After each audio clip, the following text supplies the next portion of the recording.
Hello সিনেসাইনবাসী, একটু দেরিতে হলেও আমি কিংডম মুভিটি দেখলাম। আর এই মুভিটি দেখার পরে আমার কাছে মনে হচ্ছে যে এর গল্প কিন্তু বেশ ভালো ছিল। আসলে সাউথের গ্যাংস্টার ড্রামা মুভি হিসেবে এটা কিন্তু বেশ একটা ভালো মুভি ছিল। তারপরও বক্স অফিসে কেন ভালো পারফরমেন্স করতে পারলো না এই মুভিটি?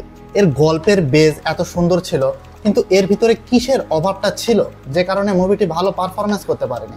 আগে আমি আপনাদেরকে বলে নিই যে এর গল্পের যে প্লটটি এটা কিন্তু বেশ সুন্দর ছিল। গল্পটির প্লট শুরু হয় 1920 সালে এবং তখন ছিল ইংরেজ শাসন। তো তাদের কাছ থেকে বিতাড়িত হবার পরে একটি আদিবাসী জাতি তারা কিন্তু শ্রীলঙ্কাতে গিয়ে বসবাস শুরু করে।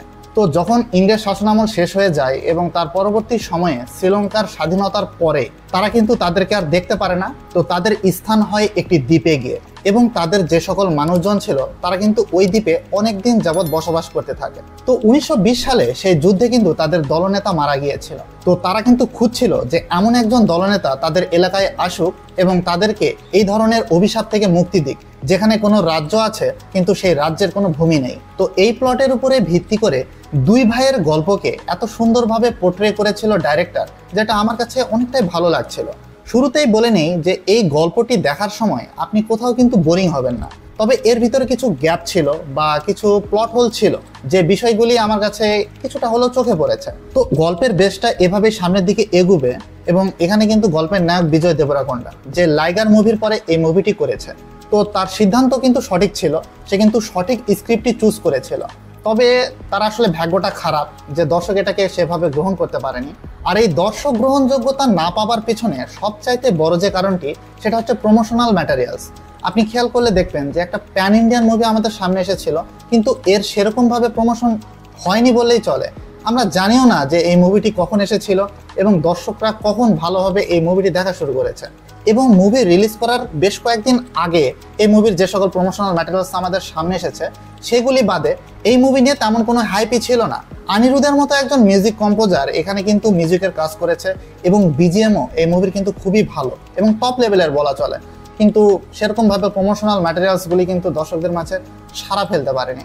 তো আদার্স ক্যারেক্টার সম্পর্কে যদি আমি বলি এই মুভির, এখানে নায়কের বড় ভাই অর্থাৎ শিবার ক্যারেক্টারটি প্লে করেছে সত্যদেব। তার আই এক্সপ্রেশন, তার অ্যাক্টিং লেভেল সবই কিন্তু ছিল টপ নচ, এবং তাকে বেশ মনে হচ্ছিল সে যেন ওই জাতিরই কোনো একজন লোক, যে সুরির বড় ভাই, এবং তার ক্যারেক্টারটা পুরোপুরি গল্পের সাথে একদম সুন্দরভাবে মানানসই ছিল। এবং নায়িকার ক্যারেক্টারে যিনি অভিনয় করেছে ভাগ্যশ্রী, তার অভিনয়ও মোটামুটি ভালো ছিল। আর হ্যাঁ, মানিশ চৌধুরী এই লোকটাকে আমি দেখেছি হচ্ছে রাজ 3 মুভিতে। সে যখন এই মুভিতে অভিনয় করছিল তখন মনে হচ্ছিল যে আসলে একটা গুরুগম্ভীর যে ভাবটা থাকে সেটা কিন্তু পুরোপুরি ছিল। এখানে নায়ককে সেই এই মিশনে পাঠায়, এবং তার যে ক্যারেক্টার বিল্ড আপ সেটা কিন্তু খুব সুন্দরভাবে এখানে কিন্তু ব্লেন্ড করা হয়েছে। তো আমার কাছে মনে হচ্ছে যে ক্যারেক্টার ওয়াইজ এই মুভিটি খুব সুন্দর ছিল, এর গল্প ভালো ছিল।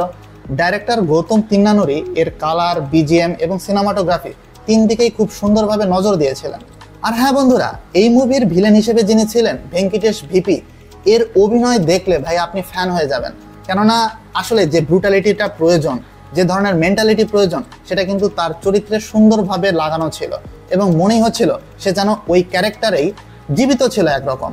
তো আমার কাছে মনে হচ্ছে যে একটা টপ নচ অ্যাকশন মুভি হিসেবে এই মুভিটা সেরকমভাবে আপ টু দ্য মার্ক না হলেও এটা কিন্তু একটা রাইজিং ছিল। সে একজন রাজ্যে গিয়ে কিভাবে তাদের রাজা হয়ে গেল সেটাই এই মুভির গল্পে দেখানো হয়েছে। তারপরেও হয়তোবা এই মুভিটি দর্শকদের মাঝে সেরকমভাবে ওয়ার্ড অফ মাউথ ভালো না করার কারণ হচ্ছে এর ডিউরেশন। আপনি খেয়াল করলে দেখবেন যে এই মুভিতে সেরকম উল্লেখযোগ্য গান নেই, তারপরও এর ডিউরেশন 2 ঘন্টা 32 মিনিট। আমার মতে যদি আর 10টা মিনিট যদি সংক্ষিপ্ত করা যেত, তাহলে কিন্তু এর গল্পে যে টান বিষয়টা, এটা দর্শকদের মাঝে পুরোপুরি কানেক্ট হয়ে যেত। যদিও বা এর ভিতরে অনেক সাসপেন্স ছিল, এখানে গ্যাংস্টার ড্রামা মুভি, কার্টেলের বিষয়টা আমার কাছে ভালো লেগেছে। কেননা আদার্স যে সকল গ্যাংস্টার মুভিগুলো ছিল তার চাইতে এখানে গ্যাংস্টারের যে বিল্ড আপটা সেটা কিন্তু খুব সুন্দর ছিল। আর ভূমির যে বিষয়টা, এটাও কিন্তু খুব সুন্দরভাবে এই মুভিতে সংযুক্ত করা হয়েছে। তো আমার কাছে মনে হচ্ছে যে ডিউরেশন, এর প্রমোশনাল ম্যাটেরিয়ালস, এবং এখানে যদি কোনো ভালো আইটেম সং একটা ঢোকানো যেত, তাহলে হয়তোবা এর হাইপে আরেকটু ভালো কাজ করতো। তো আমার কাছে মনে হচ্ছে দর্শকদের কাছে পৌঁছানো কিন্তু একটা বড় ব্যাপার। তো সেদিক থেকে এই মুভিটা কিন্তু অনেকটাই পিছিয়ে ছিল, যেটা এই মুভির বক্স অফিসের ফলাফল দিয়েছে। তো আমার কাছে মনে হচ্ছে যারা ওটিটিতে এই মুভিটি দেখেছেন তাদের কাছে খুব একটা খারাপ লাগবে না। না হলেও ওয়ান টাইম ওয়াচেবল হিসেবে গ্যাংস্টার ড্রামা সাসপেন্স মুভি এটা কিন্তু খুবই ভালো। তো আমি পার্সোনালি এই মুভিকে রেটিং দিচ্ছি 3.5 আউট অফ 5। তো বন্ধুরা, আপনারাও চাইলে এটা দেখে আসতে পারেন। নেটফ্লিক্সে বেশ কিছুদিন আগে এটা রিলিজ করা হয়েছে। তো বন্ধুরা, আপনারা যদি এটা দেখে থাকেন তাহলে অবশ্যই আপনার কাছে কেমন লেগেছে তার নিচের কমেন্ট বক্সে জানিয়ে দিন। আর আমার এই রিভিউটি ভালো লেগে থাকলে অবশ্যই লাইক করবেন, শেয়ার করবেন, আর চ্যানেলটিকে কিন্তু সাবস্ক্রাইব করতে ভুলবেন না। তো আজকে আমি বিদায় নিচ্ছি, দেখা হবে পরবর্তী ভিডিওতে। সবাই সুস্থ এবং সুন্দর থাকবেন। Good bye.